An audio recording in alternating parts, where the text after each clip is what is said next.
Oh, once again, here we are doing an X-Plane video, and today I'm talking about the Thranda de Havilland Beaver. And I've been a big fan of the Beaver for a long time. I've flown it for, probably 6 or 7 different variations of flight sims now. This is probably my favorite, and I don't know that we need to go into all the reasons why, but we'll talk about what a great plane it is here for a little bit, and I'll show you some of the ins and outs of it. Anyway, this is a model of Jim Howard's plane. If you've seen Jim the Beaver pilot on YouTube, this is a wheeled version of his plane. Of course, he flies for Northwest Seaplanes out of the Vancouver area, Seattle, through the San Juan Islands and out to Hakai Fishing Lodge. Anyway, he normally flies a float plane version, and it's put up for the winter. But I thought we'd go through this plane and we'd talk about tailwheel flying. That really was the reason I was making the videos, because I noticed on the forums people were talking about how difficult it is to fly and taxi in the tailwheel. Absolutely, and I am not good at it. I am not an expert at it, but I just want to talk about some of it for a little bit. One of the things I want to talk about, let's go inside the plane here.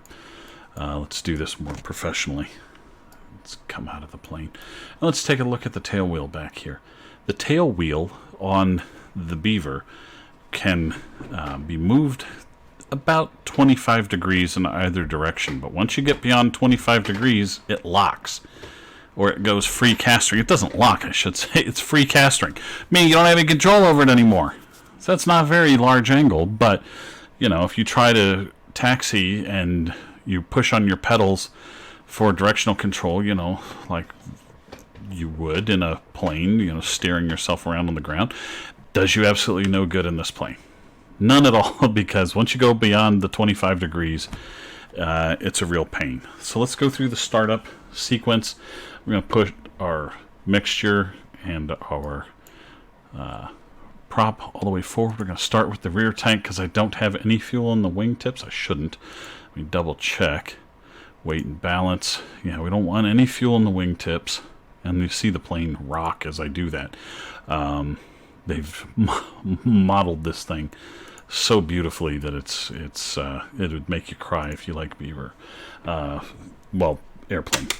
If you like the if you've flown them in the past and you've enjoyed them. Okay, so first thing we're going to do is we're going to turn on our battery, and then we've already put on the rear tank. We've already turned on the mixture. And we're going to look at the wobble pump. We need to bring our fuel up to about where that white mark is. So we're going to just go 1, 2, 3, 4. Let's do one more, a little half one. Then we're going to prime the engine. And you better hear that noise or you're not getting any fuel, which means you need to go back and check. You know, bring it up all the way and wait for it to stop. And then put it down. That's 2. Bring it up all the way. Hear the fuel fill. 3, one more, 4. It's a little cold here today. Let's go one more just for good measure. Put it down and lock it. And there it's locked. Okay. Battery's on, fuel's in. Let's check our fuel pressure now and see if we still have our pressure. We do not, so let's wobble pump that back up. There, that's good enough. Turn our key.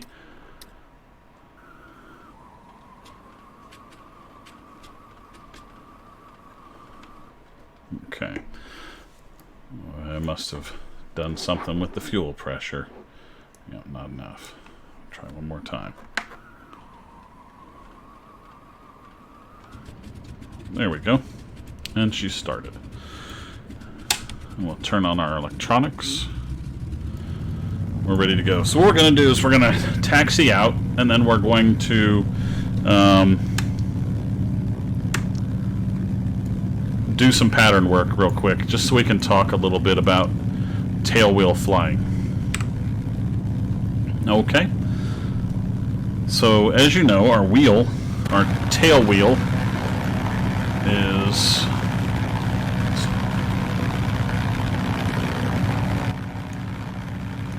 turn that down a bit and add a little more voice here.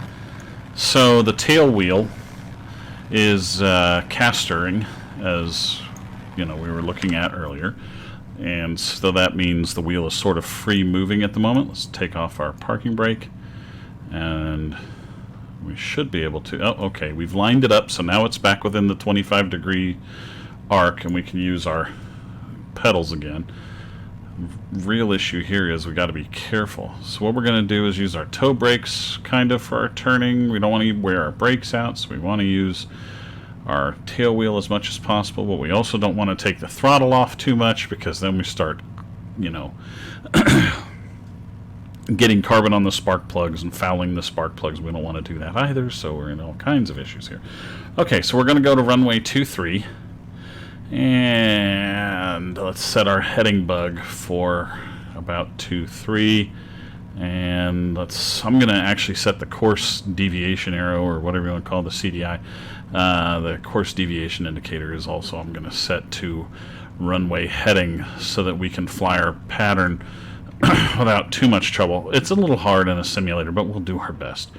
And we taxi onto the runway, and we stop, and we've got this great big nose to try to look over. I'm going to put the brakes on and bring the engine up so that it doesn't foul while we set the heading and the CDI where we want it, so that we kind of know where our downwind is and whatnot. So we can look up over that cowling. We're kind of lined up. So here's what we're going to do. What I would suggest getting started is, especially with a tail wheel, and we've got a little bit of steering. Like I said, you got about 25 degrees left and right, which isn't a lot with your pedals. So what I would tell you is keep the yoke all the way back, or keep some back pressure on it during your takeoff run, and slowly bring the throttle in. You're going to see I'm not going to slam it to the firewall all of a sudden.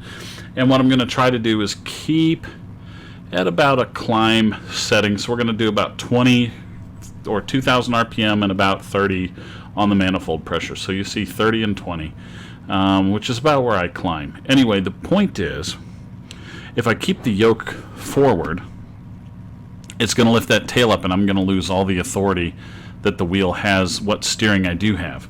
So because the wheel doesn't caster until beyond 25 degrees, let's take advantage of it. And we'll pull back on the yoke, keep some sort of downward pressure on the tail wheel, and that'll give us a little more authority with our tail wheel, and we'll be able to steer a little better. The other thing is, if we get up enough speed with that tail wheel down, our tail should come up at the same time as we lift off. So you just sort of come up off the runway. I'll show you what I mean, hopefully, if I don't screw this up, which could very well happen. And I'll try to steer as best I can here.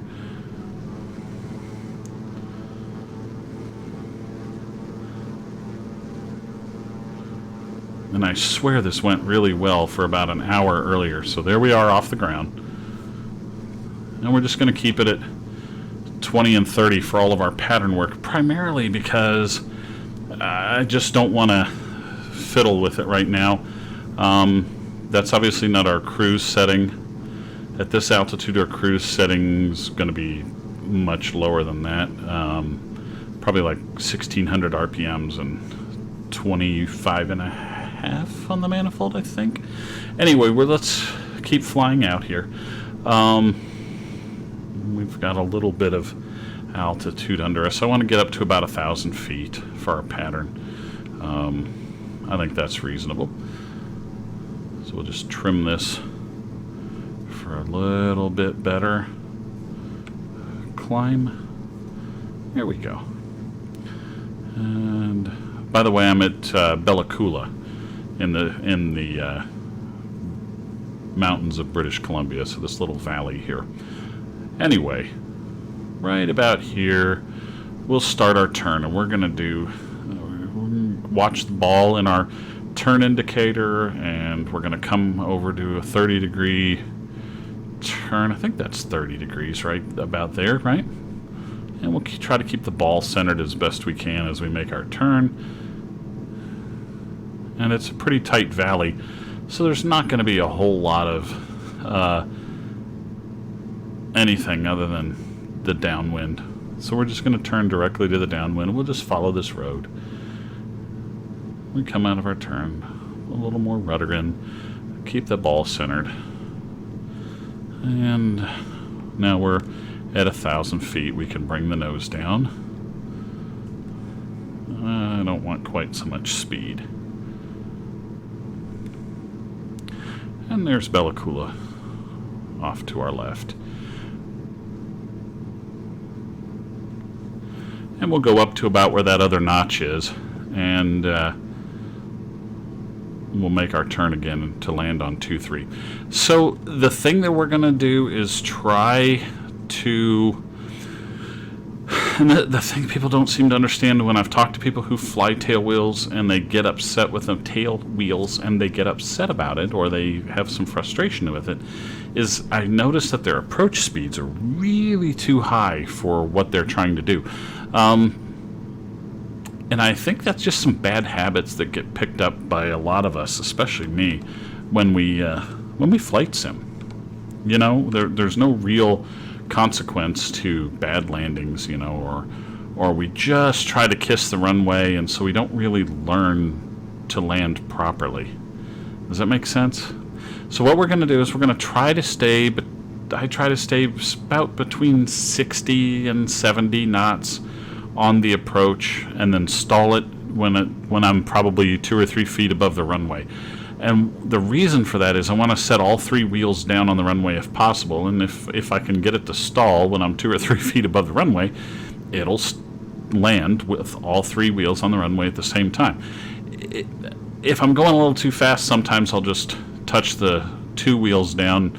The problem that people run into is they think of it as a tricycle gear airplane, and they'll land with those 2 wheels, and then they will hit the brakes, and when you do that, you're going to go nose over. So you got to be really careful about that. So let's cut our power here. We're going to put our RPMs in full.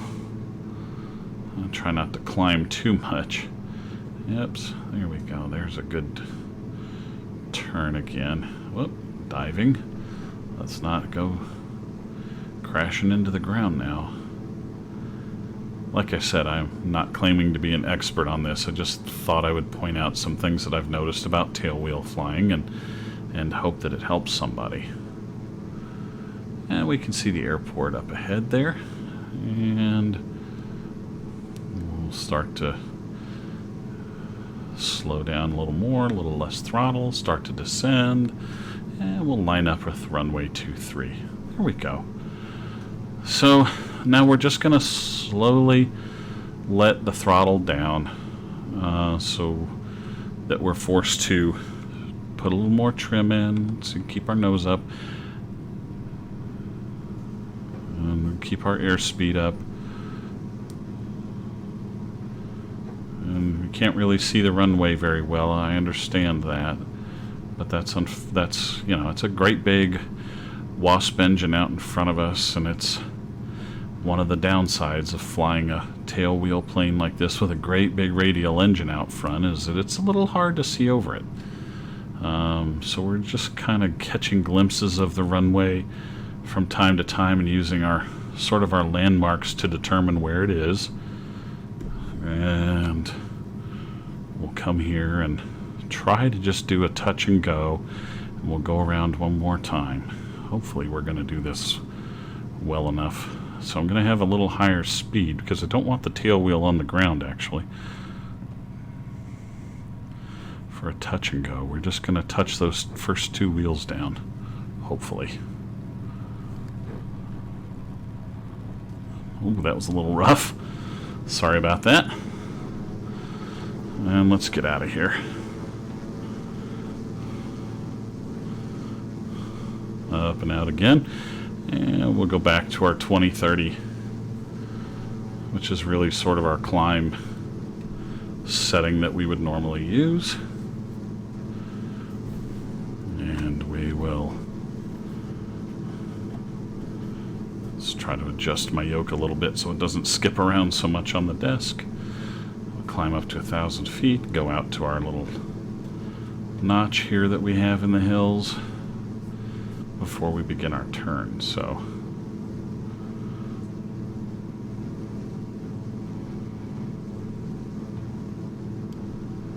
there we go.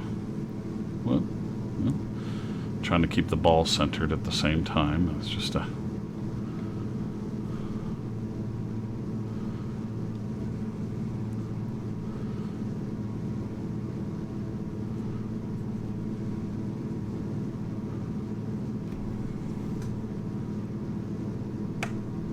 And we'll come around again.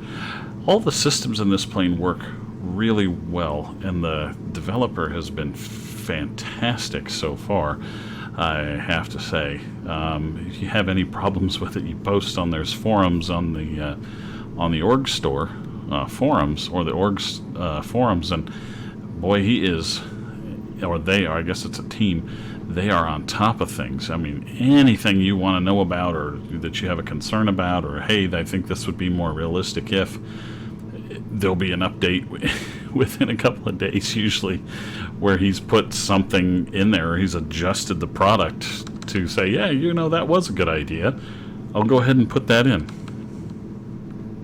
Just phenomenal. So the electrical system works. What I mean is the battery will drain if you don't have your alternator on. And thankfully mine alternator's producing enough energy right now that we're good.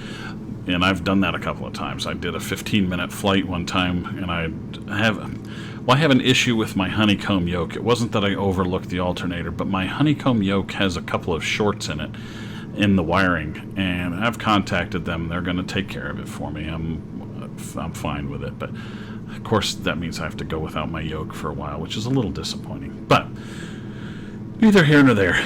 I left the alternator off because the short in my honeycomb. And when I landed, I had no battery, which was not good because I was planning to take off again and take some passengers around on a trip, and so I had no way of charging the battery, and the battery was dead. So I asked them, I said, did you guys really model the electrical system to the point that the battery dies? And they're like, yeah, of course. Why, you know, of course we did. They also modeled all the circuit breakers, and those all work, for each individual system too. So if I tell it I don't want, if I pull the circuit breaker on a particular part, it's just done. It'll be gone until I put the circuit breaker back in. I mean, it is a nice setup. Let me see if I can find something that I don't need, like the GPS. Or COM1, COM2 transponder. Oh gosh, I better not be doing that. Anyway, I think maybe I have the wrong GPS set up there for that. But anyway, let me try to bring my RPMs up and slow down a bit. And we're going to make our sort of descending turn now back to the airport at Bella Coola. Such a beautiful place. I can't imagine how fortunate people must feel to live in a place like this. On the other hand, they are living on a river bottom, so that always has its downside too. Especially with glacial runoff and rain. I'm sure this is part of a arboreal rainforest there in British Columbia, so I'm sure they're getting floods from time to time, which can't be fun. But beautiful things sometimes come with problems you have to deal with. I'm pretty sure that's the runway ahead of us. Let me hop up a little bit and see if we can tell. Okay. I'm going to have to come over this way just a touch. I think I came down a little. Anyway, this will be our landing, and I'll try to do a good landing. And I'm not using any flaps for this video at all. Flaps throws in another can of worms to worry about, but it just increases drag and gives you some things that'll help you get into smaller runways. But we've got a much bigger runway than you would normally use with a Beaver here at Bella Coola, so I'm not going to worry about it. We'll just skip the flaps for now, and hopefully we can get down to the runway well today, and I'm not going to screw this up. I've screwed it up so many times practicing and flying this thing. I don't know how many hours I have in this since it came out last Friday, but It has definitely become my favorite plane to fly. And as I told a few people, in light of the fact that, you know, there are some disappointments involved with other simulators right now, I'm really enjoying being able to do some bush flying in X-Plane still. And this plane came out at the perfect time, and the developer did a phenomenal job with it. So it looks like we're a little bit to the right. Let's see if we can get over far enough.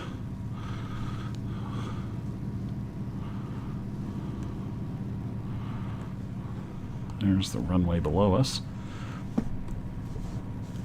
There we go. It was a little bit of a hard hit. Sorry, I've had a couple that were really good, and then I have that one. So now we'll slow down a bit without trying to go off into the mud. And that was one of the issues that I noticed people were talking about, was when you land. And if you land like that, which we did with all three wheels down, I think at the same time, we'll have to watch the video and see for sure. It can cause a little bit of that thump like we had, but you got to, like I said, you got to be really careful. Use that runway to slow down. So what we're going to do is back taxi now. So let's do a 180-degree turn here.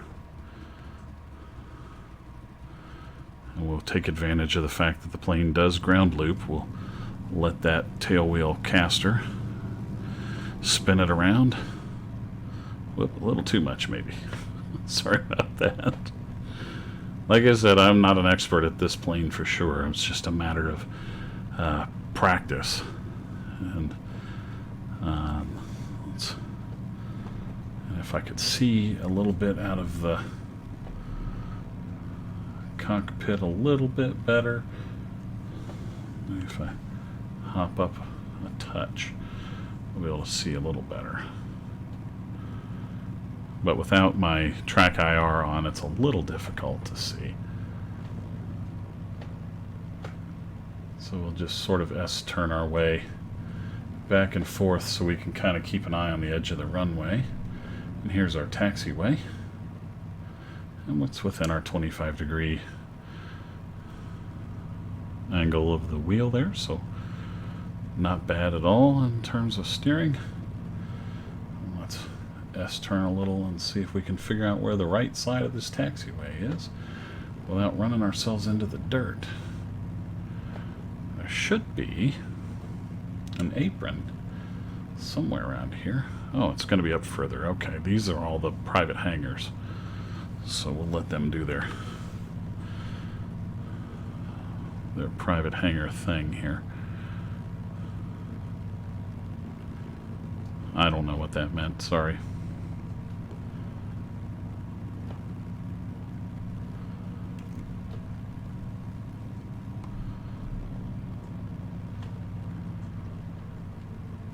Let's hop up a little, see if we can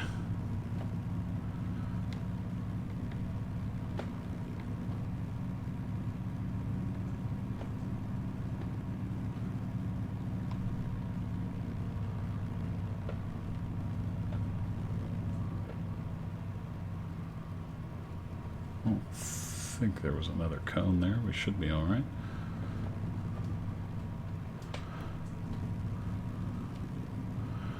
We'll just pull up next to this bus.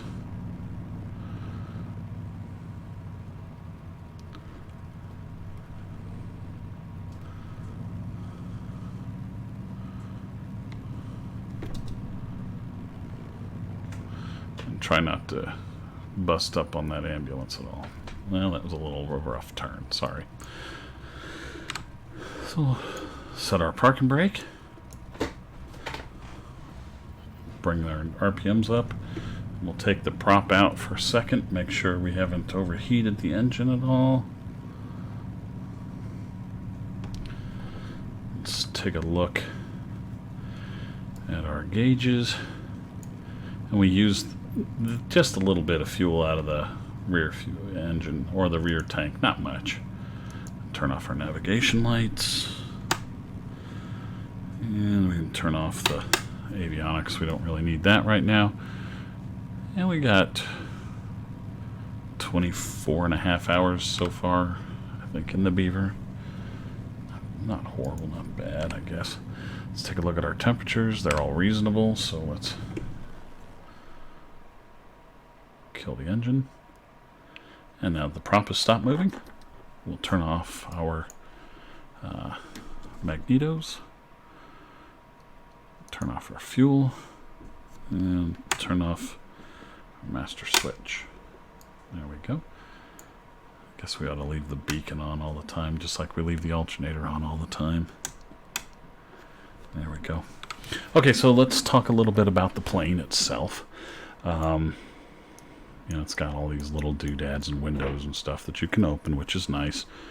Gosh, I should have shown you when the engines were running.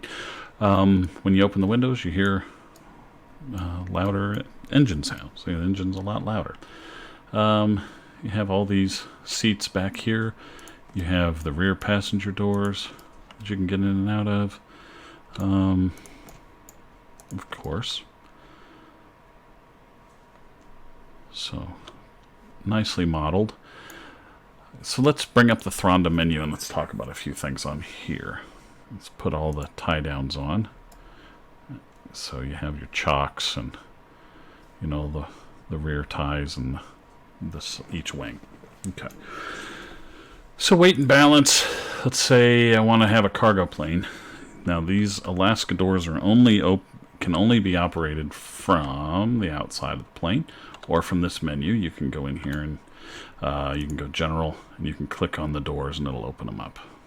You can turn the lights on and off, and you can bring up an animation of the engine, which is a huge help, believe it or not. Anyway, let's open these Alaska doors and we'll go to weight and balance, and I'll show you we can remove the chairs. So that little red X, just click the, whoop, no, I put a person in the chair instead, didn't I? And we'll put a red X, get rid of the red X. And let's get rid of the rear chair. Nope, nope.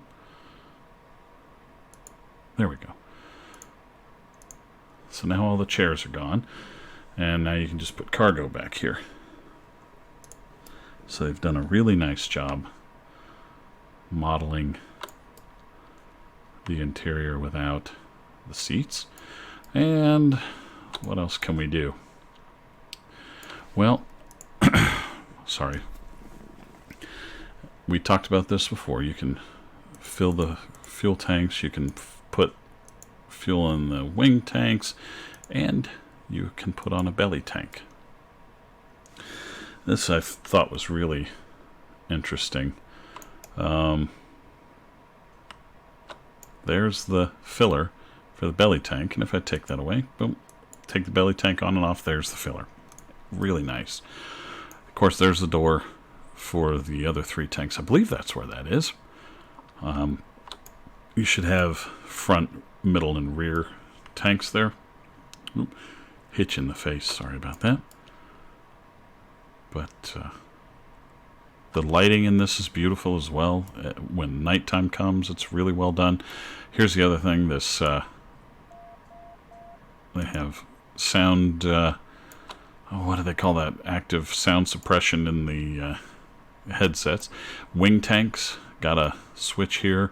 Now that I've put the belly tank on, I've got a belly tank switch here. And the manual is clear, very clear on how to run the belly tank. All the little things in here that, you know, you were like, oh, I wish that would work. Okay, now, like I showed you before, all these will pop out. I don't know why the starter's not staying in, but anyway, the only thing that doesn't is the oil cap. But that's okay, because the oil cap is a pain in the rear end most of the time anyway, and you have to keep a wire over it. I think Jim does anyway on his Beaver. And they've done a nice job of detailing the wheels and the brakes and the engine and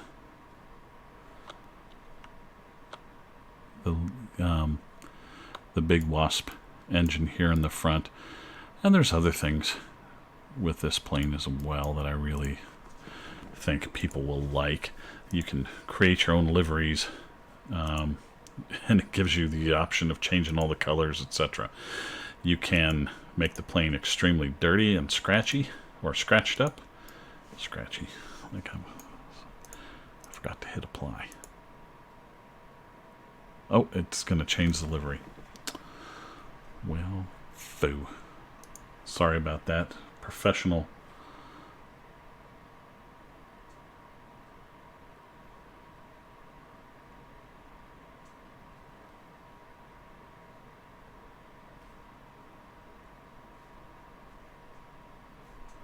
Yep, that's what I was afraid of. Anyway,